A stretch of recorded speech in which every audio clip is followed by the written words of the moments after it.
You all have such beautiful voices, and I'm overwhelmed and very thankful to be here in such a positive environment. So thank you so much for sharing and caring. All right, so I sometimes open with this line, and I'm in a room full of poets, and you're all gonna roll your eyes at me or with me. But a friend of mine once told me that he likes that I don't title my pieces because it means that I'm never finished with them. And I thought that was kind of beautiful and cheap. So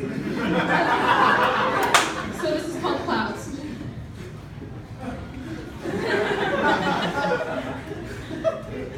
Looking at you was like trying to read the clouds. Grayscale clouds meant rain. Low clouds meant I wouldn't have much room to think that day.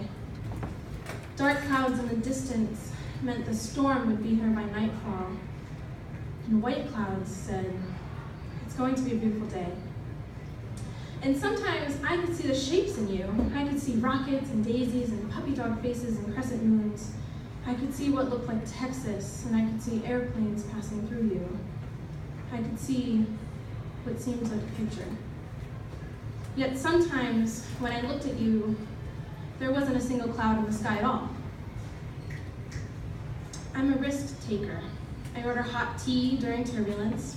I eat food left out overnight, and sometimes I'd call you at 3 in the afternoon even though you were at work. And sometimes I'd wake you up at 3 in the morning just so you could see me cry, just so you could see the story behind my scars, just so I could see if your love for me differed depending on the sun.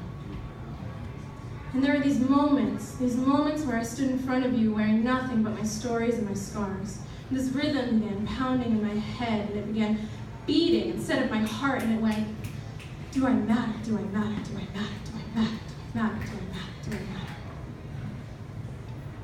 It was this pitter-patter again and again in my head over and over, do I matter, do I matter, do I matter, do I matter, do I matter to you? And still to this day, I can hear the inflection in your voice, and I see my reflection in your eyes. And I feel like my heart is racing, but it's not. And I feel like my mind is racing, but it's not. And I feel like my heart is stuck, it's not. I feel like my brain is stuck, it's not. I feel trapped, and I am, and I feel like no one understands. And I couldn't understand how I could feel so big standing next to airplanes, yet so small standing next to you.